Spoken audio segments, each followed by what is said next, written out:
Good morning, student. Today we are just going to study the third type of magnetic material, that is ferromagnetic material. In the last period we had seen diamagnetic material and paramagnetic material.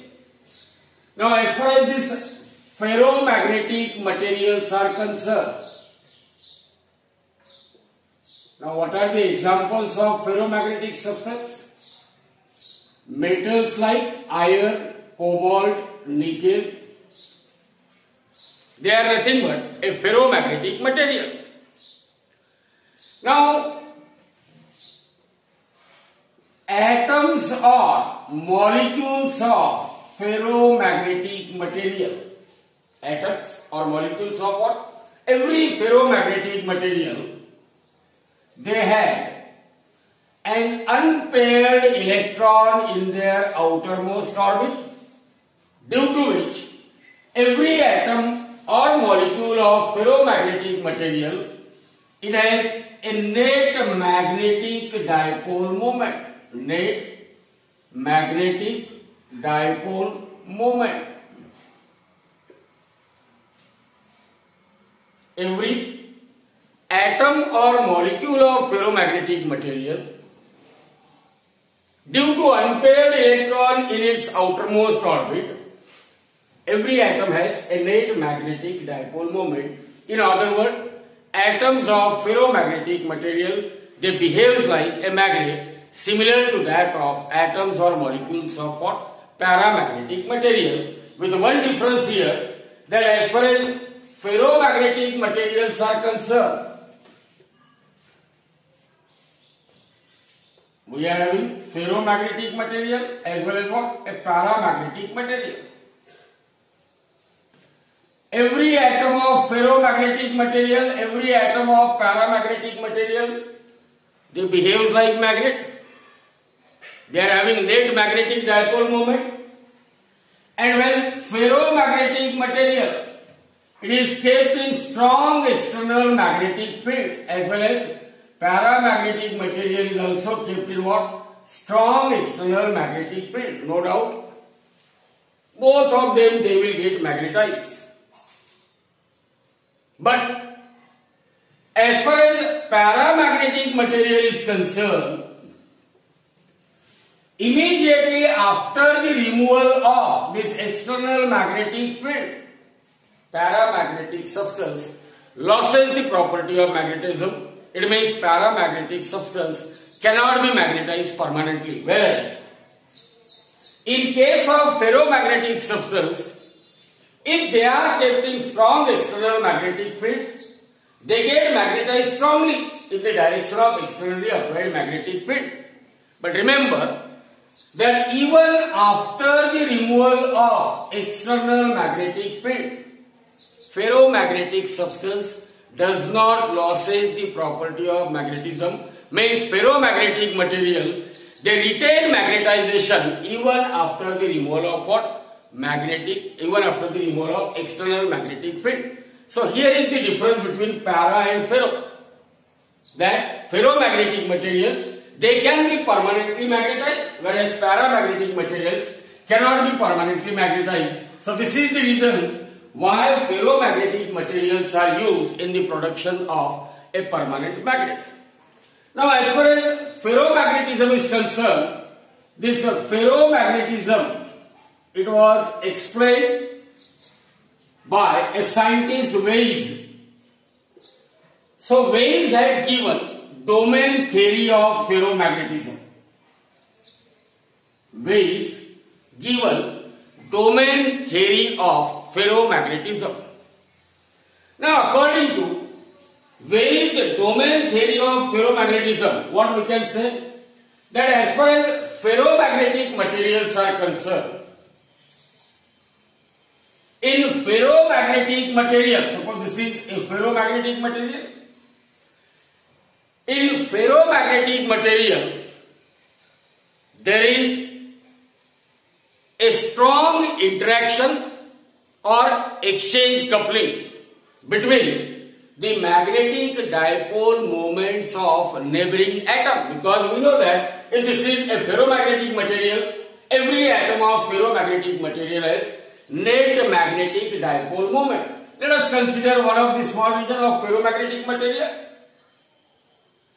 So what Weiss says that according to domain theory, in every ferromagnetic material there is a strong interaction or exchange coupling between the magnetic dipole moment of neighboring atom. So in this small region, suppose we are having atoms and their magnetic dipole moment, due to strong exchange coupling, magnetic dipole moments of all the atoms, they are aligned in one particular direction.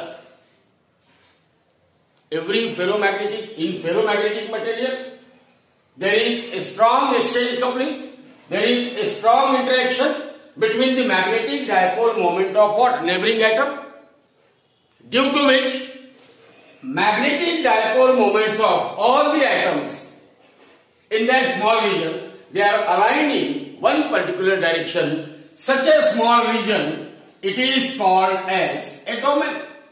Such a small region is called as what? A domain. Means ferromagnetic material is made up of large number of small regions called as what? Domain.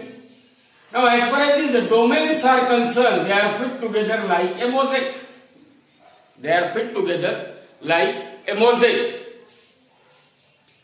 As far as size of domain is concerned, it is very small. That is, it is a fraction of few millimeter, ranging from 10 raised to minus 6 meter to a maximum of 10 raised to minus 4 meter.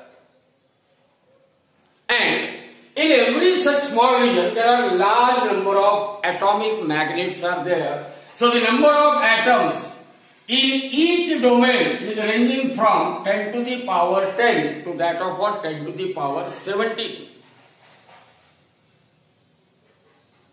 So what is the domain? The small region of which ferromagnetic material is made up of, in which due to the strong interaction or exchange coupling between the magnetic dipole moments of neighboring atom, the magnetic dipole moments of all the atoms in that small regions, they are aligned in what? One particular direction. Such a small region is called a domain. Now, as far as domain is concerned, because magnetic dipole moments of all the atoms in a domain, they are aligned in one direction. So what is the net magnetic dipole moment of domain? The direction of net magnetic dipole moment of domain is called a domain axis.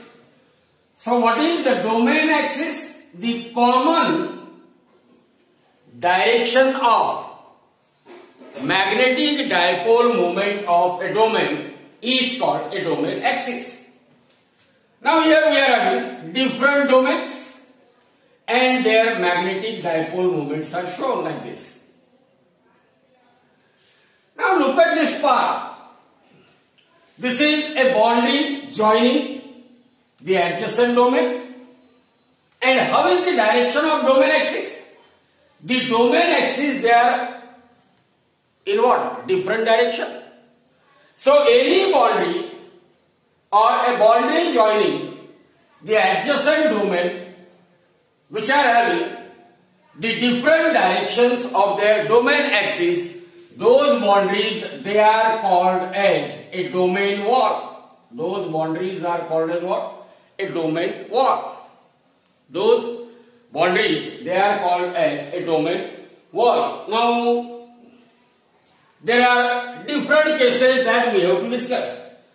The first case regarding this domain theory, that when ferromagnetic substance is unmagnetized, ferromagnetic substance in unmagnetized states.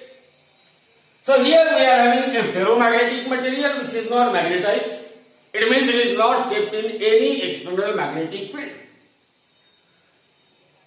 So in unmagnetized states, the domain axis of different domains, they are what? randomly oriented. Look at this. Domain axis of different domains, they are randomly oriented.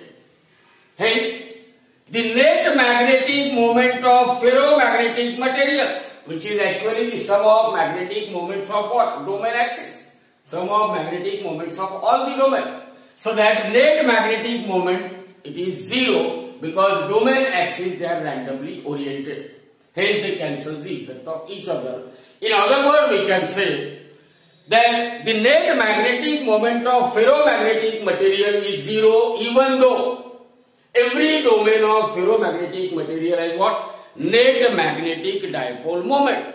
It means ferromagnetic material does not exhibit any magnetic property in unmagnetized state.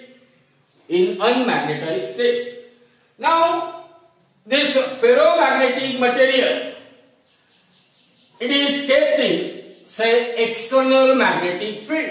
What happens to the ferromagnetic material? Suppose here we will apply the external magnetic field. So, second point, when ferromagnetic material is kept in external magnetic field, then the domain axis of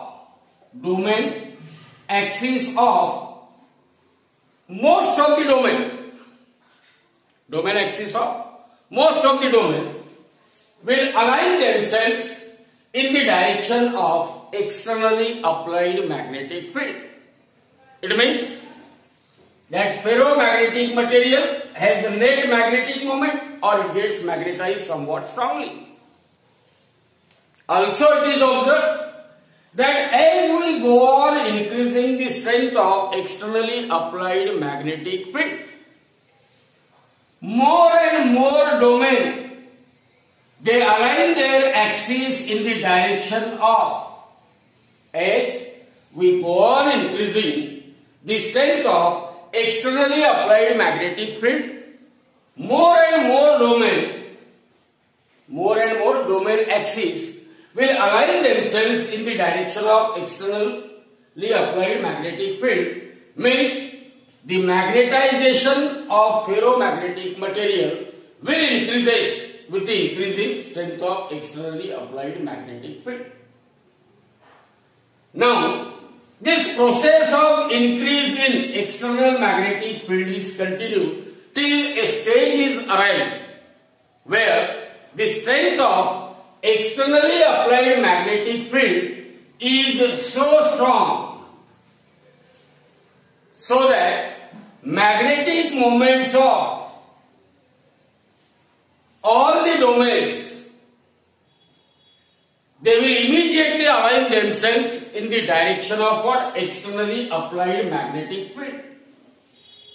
So, for a given or for a particular ferromagnetic material, there is a strong magnetic field at which the domain axis of all the domains, they are immediately aligning themselves in the direction of externally applied magnetic field. It means that ferromagnetic material gets strongly magnetized and these domain boundaries, they disappear because every domain, when they are having the same domain axis, so that entire ferromagnetic material, it behaves like a giant domain. So, when ferromagnetic material, they are kept in strong external magnetic field, these domain boundaries disappears and all the domains, they align their domain axis in the direction of external magnetic field and that entire substance, it behaves like a giant domain. Means that ferromagnetic material, it is strongly magnetized. Now the third case, that what happens once that ferromagnetic material is strongly magnetized? Means domain boundaries, they disappears. But after the removal of strong external magnetic field, these domain boundaries, they do not return back to their original position. It means that ferromagnetic material still has a net magnetic moment In other words, we can say that ferromagnetic material is permanently magnetized. So remember the important point that whenever ferromagnetic materials are kept in strong external magnetic field, so that the domain axis of all the domains, they are immediately aligned in the direction of externally applied magnetic field. That process is called flipping or domain rotation. And it is observed that after that stage, even after you remove the external magnetic field, domain bodies do not return back to their original position. Means ferromagnetic material, it is permanently magnetized, or we can say ferromagnetic material retain their magnetization. It will retain their magnetization. Now again there is a dependence, or as far as these ferromagnetic materials are concerned, there is one more property that you have to remember, that ferromagnetic material, suppose we are having a ferromagnetic material, maybe a piece of cobalt, and let it be kept in non-uniform magnetic field. Here field is strong, here field is weak. And if I just keep the ferromagnetic material here, then ferromagnetic material has a very strong tendency to move from weaker part of magnetic field towards the stronger part of magnetic field. It means, in other words, you can say ferromagnetic materials, they are attracted by the magnetic field, or they are attracted by the magnet. They are attracted by magnetic field, or they are attracted by what? Magnet. Now, what is the dependence of ferromagnetism on the temperature? Dependence of what? Ferromagnetism on the temperature. See here. Here we are having a ferromagnetic material, and suppose this is one of the domain. Now in the domain, due to exchange coupling or strong interaction, magnetic moments of all the atoms, they are aligned in one direction. Now if I increase the temperature of ferromagnetic material, then that exchange coupling or interaction between the magnetic dipole moment of neighboring atom, it becomes weak. So as the temperature goes on increases, the exchange coupling, it becomes what? Weak. It becomes weak. It means the magnetic dipole moment or domain axis, it becomes what? Magnetic dipole moment of domain goes on decreases. And at certain temperature, there is a particular temperature for a given material. For a given material, there is a particular temperature, say T suffix C, at which the domain structure in ferromagnetic material is totally collapsed. For a given material, for a given ferromagnetic material, there is a particular temperature at which the domain structure of ferromagnetic material is what? Totally collapsed. And ferromagnetic material, it is converted or transformed into paramagnetic material. That temperature is called a Curie temperature. That temperature is called what? A Curie temperature. So remember, Curie temperature is that minimum temperature, or Curie temperature is that temperature at which ferromagnetic material behaves like paramagnetic material, or it is the temperature at which the domain structure of ferromagnetic material is totally collapsed and ferromagnetic material transformed into what? A paramagnetic material.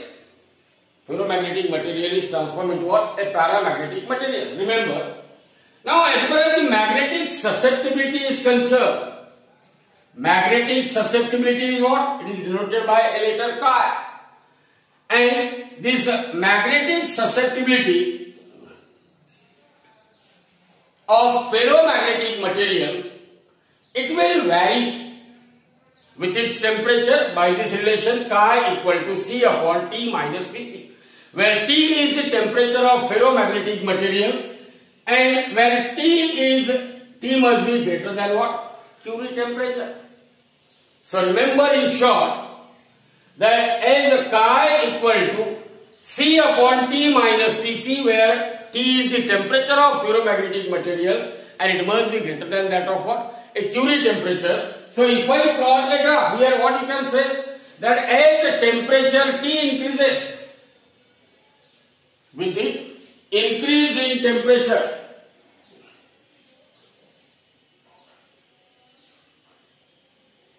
on x-axis we will take temperature. Here T is equal to Tc. So long as this temperature T is less than Tc, so long as temperature of ferromagnetic material is less than Curie temperature, it behaves like ferromagnetic material. And we know that the magnetic susceptibility of ferromagnetic material is very, very high, and from this curve also you can see it.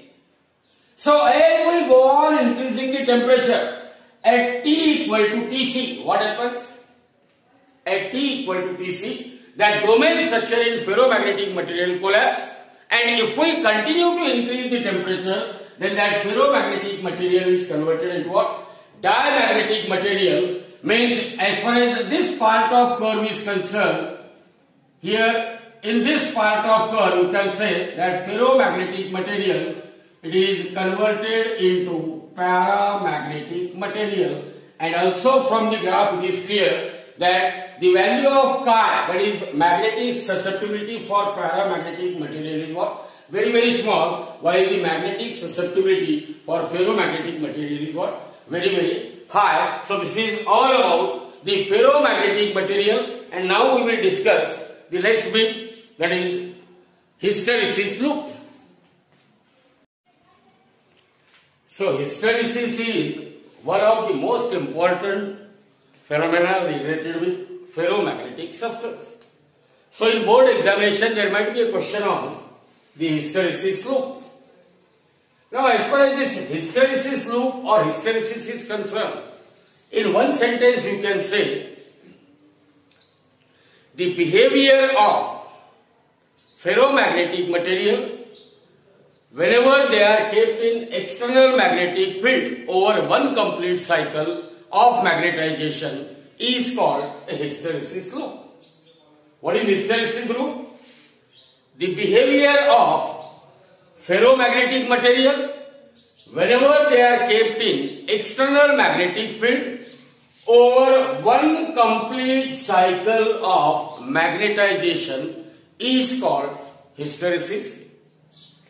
Now let us consider that we are having a rod made up of ferromagnetic material. A rod made up of what? Ferromagnetic material, and it is inserted in a solenoid. What is solenoid?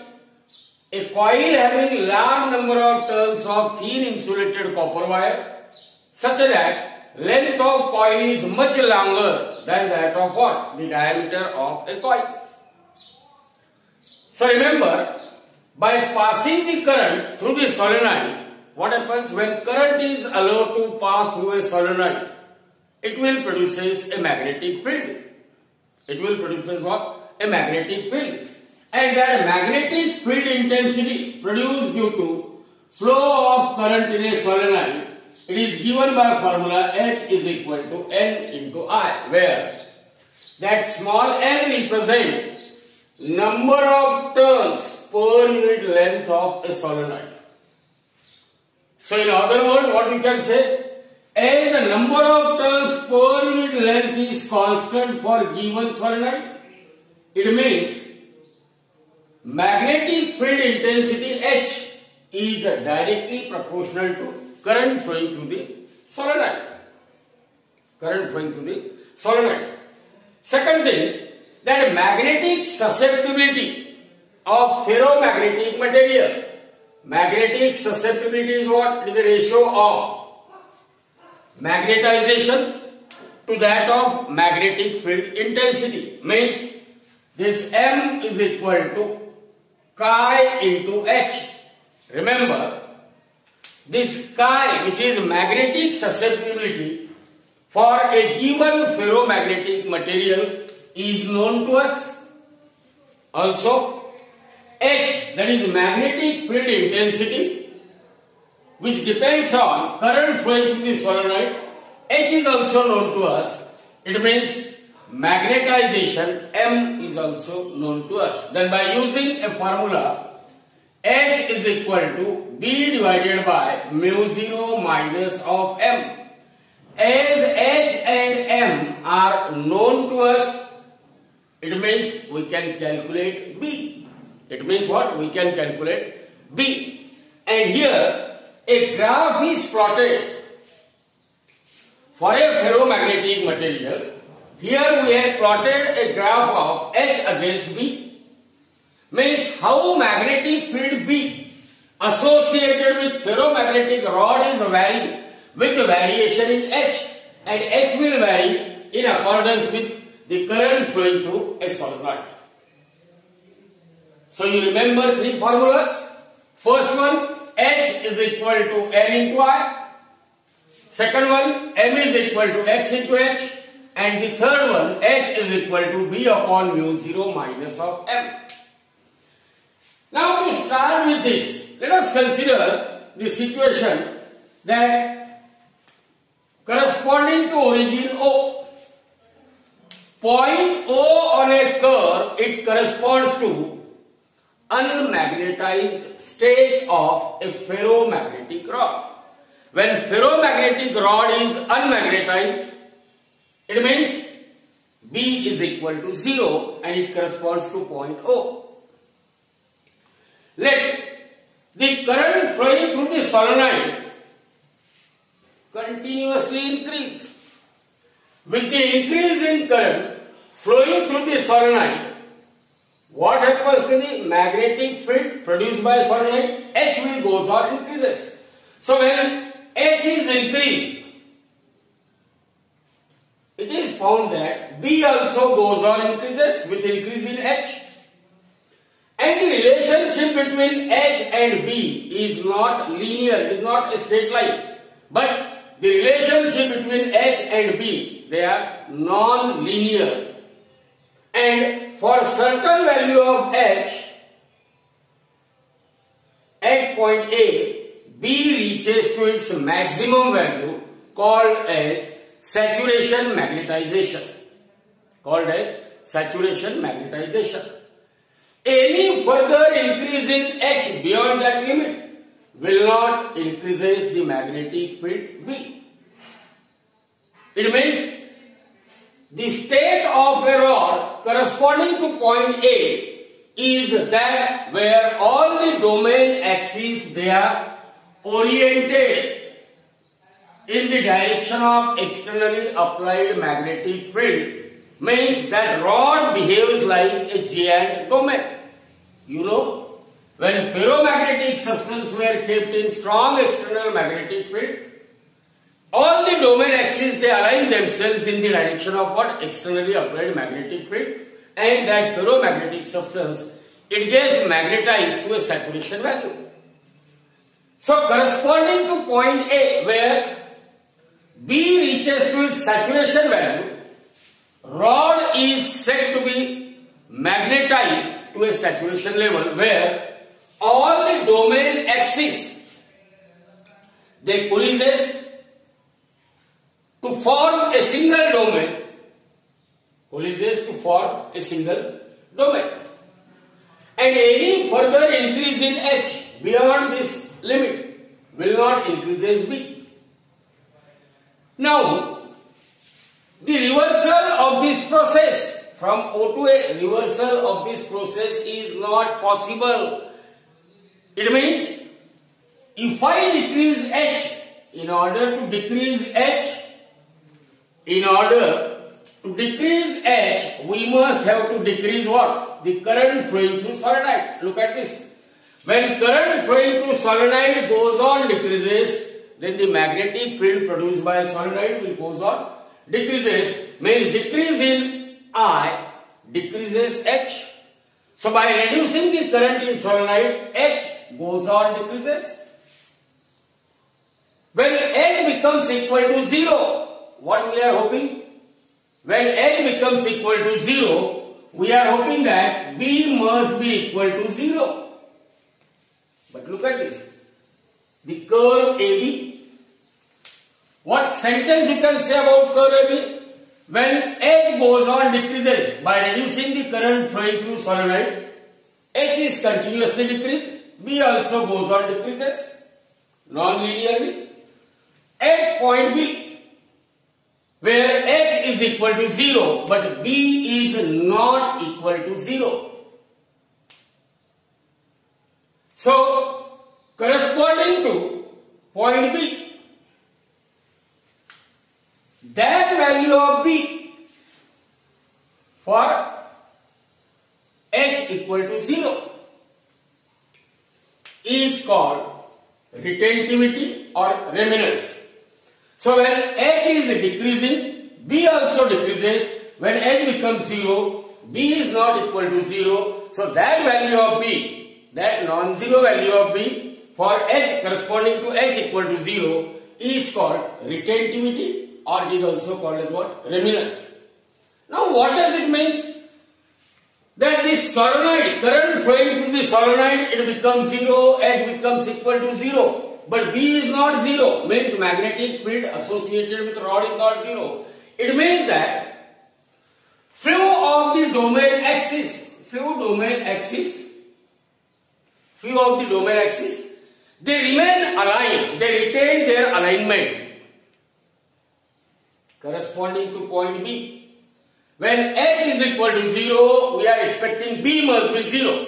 But when H is 0, B is not 0, it means that few of the domain axes, they retain their alignment. And that value of B corresponding to H is equal to 0 is called retentivity or remanence. Now look at the curve BC. Here H is negative. So in order that H to be negative, current must flow in what? Reverse direction. So when current flowing through solenoid is reversed. When current flowing through solenoid is what? Its direction is reversed. And that current is increased. So increase the current flowing through solenoid in a reverse direction. It is found that with the increase in current, value of H will goes on increases, but the value of B goes on decreases.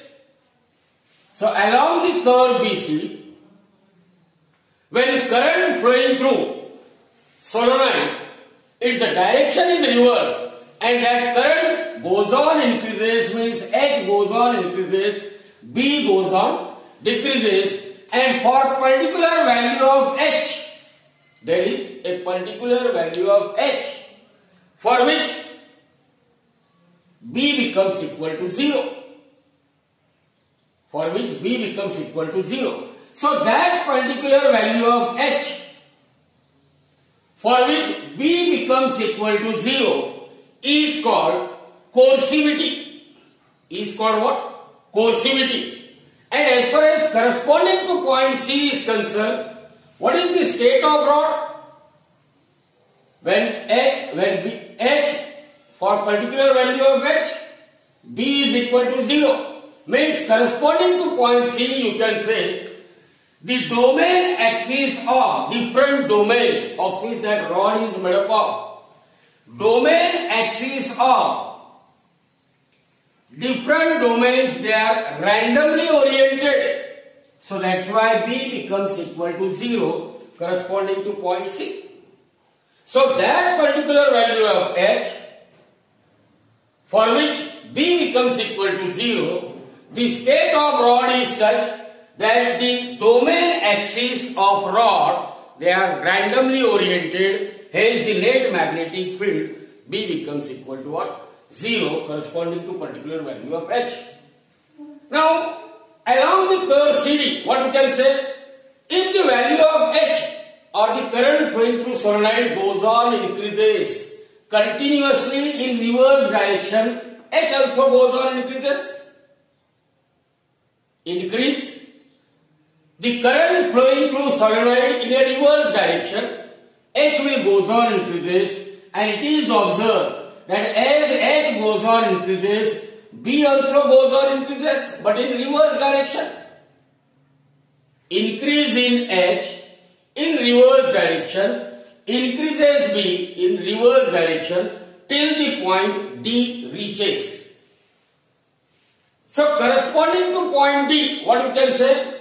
That for particular value of H, this magnetic field B, it reaches to its saturation value in reverse direction. For certain value of H, this magnetic field B, it reaches to what? It reaches to its saturation value. Any further increase in H will not increase the value of B. Or we can say that this state of a ferromagnetic rod corresponding to point D, what you can say? Corresponding to point D, the domain axis of rod, they get aligned. All the domain axis, they get aligned in a direction opposite to that of what? Opposite to that of direction of externally applied magnetic field. Means we can say that rod is magnetized to its saturation value but in reverse direction. In single sentence, what you can say? Corresponding to point D, where B is saturation, B reaches to its what? Saturation value, means that rod magnetized to a saturation value but in reverse direction. Now, along the curve DE, what you can say? Go on decreasing the value of H, B also goes on decreases. Along the curve DE, decrease in H decreases B, and when H becomes equal to 0, B is not equal to 0. When H becomes equal to 0, B is not equal to 0, means corresponding to point E, we can say few of the domain axis, they retain alignment, or few of the domain axis, they are aligned, or they maintain, or they retain their alignment even when H is equal to 0. Now along the curve EFA, from E to F, F to A, the value of H goes on increases. See here, from 0 it continues and reaches to point A. So along the curve EFA, H goes on increases, B also goes on increases, and finally it reaches to point A. So when it reaches to point A, we can say that ferromagnetic rod, it has completed one cycle of magnetization. It completes what? One cycle of magnetization. So the process or the phenomena of a ferromagnetic material to pass through or to pass over one complete cycle of magnetization by placing them in an external magnetic field is called hysteresis loop or hysteresis cycle. Hysteresis loop or hysteresis cycle. So in short, you remember the phenomena of or the behavior of ferromagnetic material, the behavior of ferromagnetic material in external magnetic field over one complete cycle is called a hysteresis. Is called what? A hysteresis. So in examination there might be a question for 3 marks or 4 marks. Explain what do you mean by a hysteresis loop. With the help of that hysteresis graph, you have to explain it. Now we will see that how to construct a permanent magnet and electromagnet. In the construction of permanent magnet or in the construction of electromagnet, which magnetic materials are useful? As far as electromagnets are concerned, in the construction of electromagnet, we are in need of that ferromagnetic material whose permeability is very, very high, but whose retentivity is very, very small. So, soft iron is that material whose permeability mu is very, very high, but its retentivity is very, very small. Retentivity means the ability of that material to remain magnetized even after the removal of what? External magnetic field. And it must be as small as possible in order to construct an electromagnet. So remember, soft iron is an example that soft iron can be used to construct an electromagnet. A rod of soft iron is inserted in a solenoid. We know that when current is allowed to pass through a solenoid, it produces its own magnetic field. So when current is passed through a solenoid, due to the presence of soft iron, magnetic field associated with rod, it can be made 1000 folds, means 1000 times greater due to presence of what? Soft iron. So it behaves like an electromagnet. As soon as that electric current is switched off, because soft iron has what? Very less retentivity, means it loses the property of magnetism as soon as that current is switched off. So as far as this electromagnet is concerned, where they are used? They are used in what? They are used in loudspeaker. They are used in what? Circuit breaker. Strong electromagnets are used in the cranes in order to lift the heavy magnetic materials. Even you can construct the superconducting electromagnet. Those superconducting electromagnets, they are used in NMR, National Magnetic Resonance Spectroscopy. Superconducting electromagnets, they are useful in research laboratory. They are useful in what? National Magnetic Resonance Spectroscopy. So this is all about the electromagnet. So in short, you remember, soft iron, because its permeability is greater, retentivity is smaller, they are used in the construction of electromagnet. They are used in the construction of what? Electromagnet. Now we want to construct a permanent magnet. So this is the hysteresis curve for electromagnet, where purposely I had shown this retentivity of soft iron is very small as compared to that of retentivity of a hard magnetic material.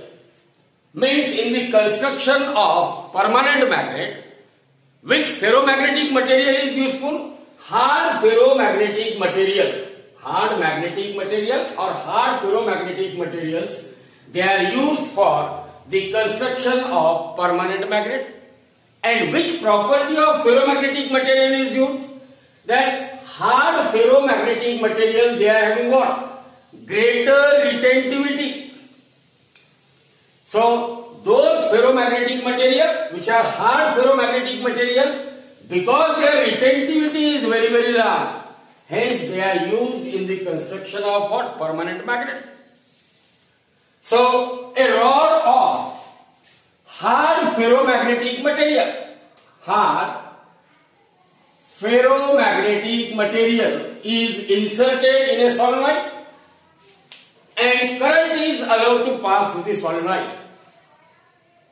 As soon as current is allowed to pass through the solenoid, this hard ferromagnetic material, it gets magnetized. It gets magnetized. Go on increasing the current. After passing a very high current, very large magnetic field is produced. It means that rod of hard ferromagnetic material, it gets magnetized strongly. It gets magnetized what? Strongly. Now, as soon as you switch off the current, due to the greater retentivity of hard ferromagnetic material, even if you switch off the current in solenoid, that hard ferromagnetic rod, it remains magnetized to a greater extent. Hence, they can be used in the construction of permanent magnet. So, the property of greater retentivity is useful in the construction of permanent magnet just by placing the hard ferromagnetic material in a solenoid and passing very large amount of current. That rod can be magnetized to a greater extent and then immediately switch off the electric current. Even after you switch off the electric current, that rod does not lose the property of magnetism due to what? Due to the property of very large retentivity. So in this way, hard ferromagnetic material, they are used in the construction of permanent magnet, while the soft iron rod, it is useful in the construction of electromagnet because the property of soft iron is a small retentivity.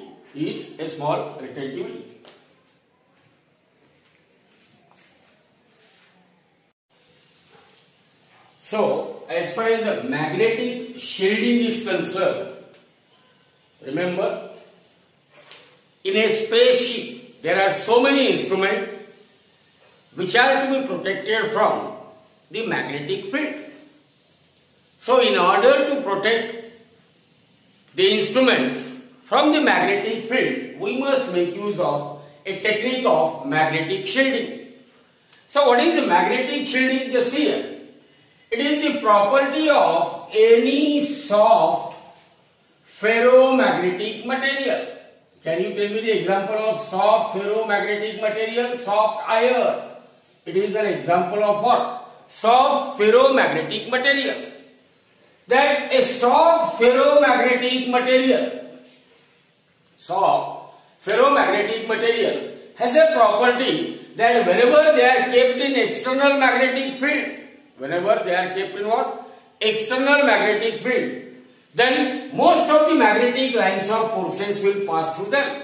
For example, in absence of, suppose here we are having a uniform magnetic field or a magnetic field consists of magnetic lines of forces.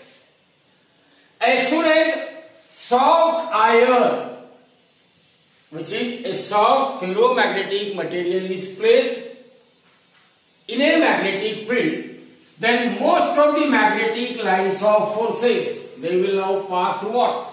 They will now pass through soft magnetic material, leaving behind very few magnetic lines of forces, on outside. So suppose we are having a closed structure of soft iron, which is a spherical shape. Suppose here we are having a spherical shape formed by what? Formed by soft iron. And when a spherical shape of soft iron, it is placed in magnetic field, then what we will observe? Most of the magnetic lines of forces, they will pass through what? The iron shape, and only few lines of forces will pass from outside. So this technique is called magnetic shielding. So what is magnetic shielding? That whenever a soft ferromagnetic material are kept in magnetic field, most of the magnetic lines of forces, they are crowded up inside that soft iron material, leaving behind, or only few lines are left outside that soft iron material. So this technique is used in order to protect few instruments from magnetic field. So for that purpose, those instruments which are to be protected from magnetic field, they are covered with soft iron magnetic material, so that in the vicinity of which, if there is a magnetic field, those magnetic field will pass through that soft ferromagnetic material, and that instrument is protected from the external magnetic field. And this technique is also useful in spaceship also.